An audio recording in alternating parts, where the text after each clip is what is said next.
Hello everyone, my name is Sanjal Sangwan. I am from batch 23-24 from GS Ayurveda medical college. आज हम बात करने वाले हैं Ayurveda innovation for global health. Innovation मतलब नवाचार। नवाचार होता है कि किसी भी चीज को, किसी भी प्रक्रिया को या फिर किसी भी कार्य को आप उसमें थोड़ा परिवर्तन करके उसे और इफेक्टिव रूप में आगे लेकर आए। परिवर्तन हो होकर ही आज हम सब यहाँ तक पहुँचे हैं। आयुर्वेद दुनिया का सबसे प्राचीन ग्रंथ है एवं इसमें संपूर्ण चिकित्सा है। आयुर्वेद ज्ञान का भंडार है। इसमें ज्ञान की नहीं, इनोवेशन की जरूरत है। आयुर्वेदिक सिद्धांतों में बदलाव किए बिना उसको इफेक्टिव रूप में आगे लेके आना ही आयुर्वेदा के लिए इनोवेशन कहलाएगा। जैसे आचार्य चरक ने और आचार्य सुश्रुत ने अपनी अपनी संहिताएं लिखी। आचार्य वाग्भट ने उसको कंसाइज फॉर्म में किया। इनोवेशन तो यहाँ से स्टार्ट हो गया। पहले सर्जरीज होती थी, उसमें कुर्सियों का यूज होता था, उसमें अब डिसेक्शन किट यूज होने लगी है। प्रिजर्वेशन, पहले लंबे लंबे मेथड बताए जाते थे आयुर्वेदा में प्रिजर्वेशन के, अब प्रिजर्वेटिव्स का यूज होने लगा है। चीजें आसान हो गई हैं। ये इस प्रकार ये सब इनोवेट ही तो हो रहा है। अब हम बात कर लेते हैं कि हमें कहाँ कहाँ इनोवेशन की जरूरत है। सबसे महत्वपूर्ण और जरूरी बात, पॉपुलैरिटी।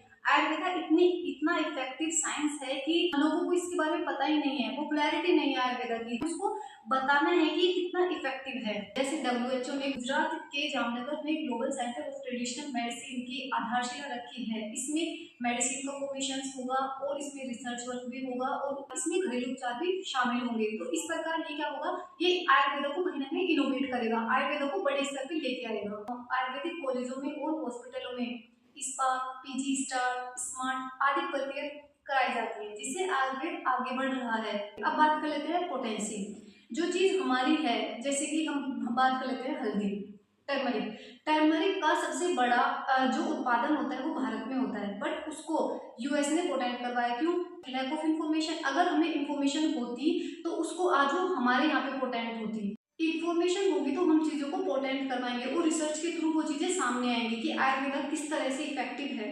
कुछ सप्लीमेंट्स ऐसे होते हैं, मेडिसिन ऐसी होती है जिसको हम ले ही नहीं पाते, जैसे चूर्ण हुआ, सिरप हुआ।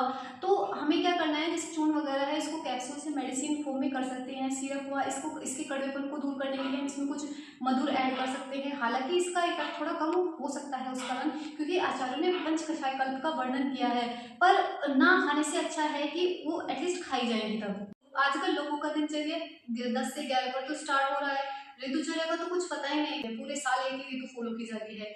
आहार, सबको फास्ट फूड खाना है, और जैसे कि योगा के लिए किसी के पास टाइम नहीं है। तो अगर इन सब चीजों का लोगों के पास ज्ञान नहीं है कि अगर हम इन सब चीजों को अच्छे से फॉलो करते हैं, दिनचर्या की शुरुआत ब्रह्म मुहूर्त से करते हैं, सीजन के अकॉर्डिंग अपना आहार विहार रखते हैं और योगा करते हैं, तो इससे हम कितने निरोग रह सकते हैं। लोगों तक हमें ये सब चीजें पहुंचानी है। किसके थ्रू पहुंचा सकते हैं? हम एप्स बना सकते हैं, ऑनलाइन दे सकते हैं। सबसे महत्वपूर्ण बात, आयुर्वेदा के लिए बच्चों को स्कूलिंग से ही एजुकेशन देनी चाहिए, क्योंकि बच्चों को ये नहीं पता होता कि हम कैसे स्वस्थ रह सकते हैं। अगर हम उनको स्कूलिंग से ही मतलब आयुर्वेदा के बारे में इंफॉर्मेशन देंगे तो वो खुद भी उसको फॉलो करेंगे, अपने घर भी जाके बताएंगे कि ऐसा ऐसा हमारे टीचर्स ने पढ़ाया है। ये सब चीजें बताएंगे तो ये हर घर घर तक पहुंच सकता है। अगर बच्चे इन सब चीजों को फॉलो करेंगे, वो तनाव से, स्ट्रेस से और एंजाइटी इन सबसे दूर रहेंगे। अगर हम थोड़ा एनेस्थीसिया पर रिसर्च करेंगे या फिर एनेस्थीसिया में थोड़ा इनोवेशन करेंगे, हम सर्जरी में शायद कुछ और अच्छा कर सकते हैं। हालांकि सर्जरी की शुरुआत आयुर्वेदा से ही हुई थी, बट वो आज उस मुकाम पे नहीं है जहाँ उसको होना चाहिए। महामारी, आपातकाल आदि स्थितियों के लिए आयुर्वेद को तैयार रहना चाहिए। जैसे कोरोना में आयुर्वेद काफी हद तक आगे बढ़कर आया है।